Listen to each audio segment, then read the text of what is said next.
Ilan nga ba dapat ang credit cards mo? Yan ang topic natin ngayon.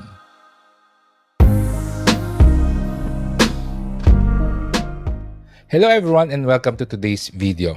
Ang sasagutin natin na tanong today ay, how many credit cards should you have? Ilan nga ba? In my work in personal finance and whenever I talk to young urban professionals and also mga fresh graduates, isa sa mga common questions nila ay, kailangan ko ba talaga ng credit card? And if so, ilan ba dapat? Credit cards can be very useful, especially if you know how to leverage debt. But if you're not responsible and you don't know how to manage your credit cards, it can lead to financial disasters and a lot of stress. So, do you really need a credit card? And if so, how many?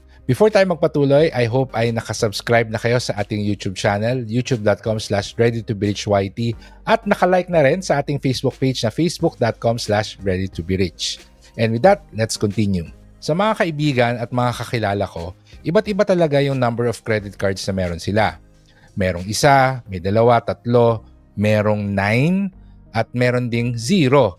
Ayaw niya talaga magkaroon ng credit card yung isa kong kaibigan. So, ano ba yung tama? The truth is, there is no magic number and it all depends on your money habits, how disciplined you are when it comes to your finances, and your financial goals in life. I've met people and I do have that one friend na wala talaga siyang credit card, 0. There are advantages for having no credit cards. Number 1 na siguro dyan yung having financial peace of mind. Wala kang iniisip na utang, wala kang hinihintay na dapat bayaran. You don't need to think about interest rates and all of those things. Another advantage of just using debit cards or using cash is you are able to become more aware of your budget at siguradong hindi ka mag-overspend. You will not spend more than what you're earning. However, there are also disadvantages if you don't have any credit cards. Not having a credit card can have its downsides. One of the biggest disadvantages is missing the chance to build your credit history. Alam naman natin na having a good credit history is essential if you plan to apply for a home loan, a car loan, or get some business financing. Without any record of how you handle credit, banks may be hesitant to lend to you or might give you higher interest rates. Another limitation is when it comes to online purchases and travel bookings. May mga online platforms, online shops na kailangan credit card. Hindi nila tinatanggap yung debit card.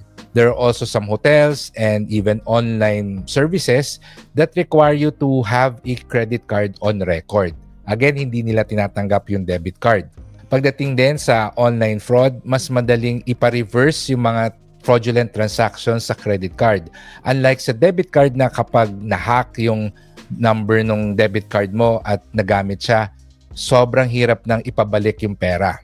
Moreover, as a last resort, if there's a financial emergency at naubos na yung ipon mo, you can use the cash advance feature of your credit card so that you can get money for whatever emergency that you need to spend on. Lastly, you won't be able to use a debit card for installment payments in the same way you would with a credit card. Installment plans are usually offered by banks or financial institutions in partnerships with the merchants and are primarily tied to credit cards. So kung bibili ka ng isang appliance na medyo mahal, napaka-convenient na kaya mo siyang hatiin into, for example, 6 months na 0 interest. Kapag debit card lang ang gamit mo, probably hindi mo siya magagawa. In short, you can actually live without a credit card. Okay lang na wala. However, this means that you are giving up on certain advantages and certain benefits and conveniences that comes with having a credit card. How many credit cards should you have? For most Filipinos, I believe that having just one credit card is already good. That is more than enough. If you just have one credit card, it will be easier to manage because you only have one bill to pay and only one account to monitor. It also lowers your risk of falling into debt, especially if you can set your credit card limit to be lower than your salary. Then for sure, kahit na ma-max out mo yung credit card mo, ay meron kang sweldo na pambayad sa kanya. If you're new to having a credit card, starting with just one will be a smart move. siguro patagalin mo muna ng 1 or 2 years na isa lang yung credit card mo. This way, you'll be able to build your credit history pero mas mababa yung chances na mag-overspend ka at masasanay ka na meron kang regular monthly bill na binabayaran. Ngayon, kung sanay ka na dun sa isang credit card at naging responsible ka naman sa pagbabayad at pag-manage nito, then you can certainly get a second credit card. And there are many advantages for having several credit cards. The first advantage is that it can improve your credit score by lowering your credit utilization ratio. Para maganda ang credit score mo or tumaas yung credit score mo, dapat ang recommended, hindi ka lalagpas sa 30% ng iyong credit limit. So kung ang credit limit mo ay 10,000 pesos, dapat hindi lalagpas ng 3,000 pesos yung charge mo. That's actually good or gives you positive points for your credit score. Ngayon, kung every month gumagastos ka ng 6,000 pesos, that's around 60% na of your 10,000 credit limit. Ngayon, kung meron kang dalawang credit card na tig 10,000 pesos ang credit limit, then you can use the first one for the first 3,000 peso purchase and then the second one for the other 3,000 pesos. So, you are able to keep your credit utilization at around 30% and that's good for your credit score. The second advantage of having multiple cards is that it gives you access to various types of rewards. Meron kang isang credit card para sa cashback reward pag nag-grocery ka at meron kang isa na nag-earn ng travel miles or even discounts or rebates sa isang gasoline station. Lastly, let's not forget that it's good to have a backup card, especially kung yung primary card mo ay mawala or knock on wood, manakaw, or what if offline yung bangko at nagde-decline yung transaction. So it's good to have a second credit card that you can use. Of course, there are risks and disadvantages of having too many credit cards. Kapag masyado ng marami ang credit card mo, baka malito ka na sa pagbabayad. You have so many due dates to track. Baka yung iniisip mong next week pa yung due date, this week na pala. So, you have to be able to stay organized, be able to have a system so that you won't miss a due date and you won't be paying late payment fees, which will again affect your credit score. Another risk of having too many credit cards kapag masyado ng marami yung credit cards mo is the temptation to spend is higher. Baka mamaya kung ano-ano na yung binili mo at hindi mo na sila kayang bayaran. That's actually the beginning of a cycle of debt. From credit card debt, may mga tao na mag-a-apply na ng personal loan or salary loan para bayaran yung credit card debt nila. And if you open too many accounts, new accounts at the same time, that will negatively affect your credit score.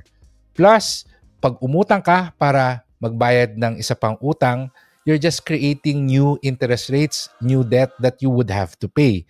So, if you're having debt problems, the first step that you need to do is to find ways to minimize your expenses. And then number 2, find ways to earn extra income.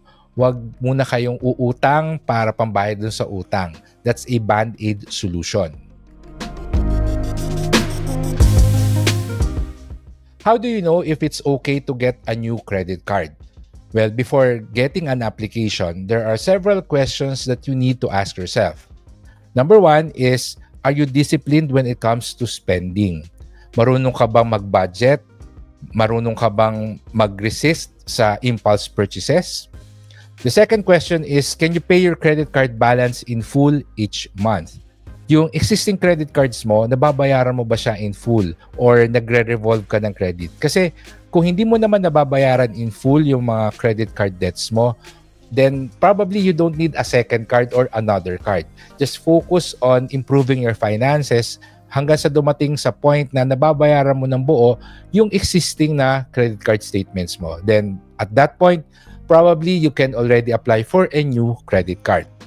And the last question, and I think this is really important, is do the rewards or perks truly benefit your lifestyle? Marami na kasing mga credit cards na may partnerships with brands, may mga partnerships na stores, and you study your lifestyle, isipin mo, ano ba yung mga common places kung saan ako namimili? Groceries, gas stations, drugstores, even airlines. Perhaps it's good to get a credit card na may partnership, may promo deal dun sa mga stores na yon, sa mga establishments na yon. Kung wala at nag-a-apply ka lang dahil gusto mo yung free na makukuha mo kapag nag-apply ka, then probably you should stop and say no. Just go for the credit cards na merong connection at may advantages and perks dun sa current lifestyle mo. So again, avoid getting new cards just because they offer freebies, gifts, or discounts. Moreover, you should consider your financial goals. Are you planning to get a home loan or a car loan soon? If so, you'll want to keep your credit score healthy. Sometimes having too many active accounts can make lenders think you're overextended. How about my recommendation? Well, personally, I think having 2 and at most 3 credit cards is good enough. Ang importante dito is that each one should have a purpose. For example, the first one is for your everyday expenses. The second one is for your online purchases. And if you have a third one, that can be a backup credit card. Ako, I have 3 credit cards.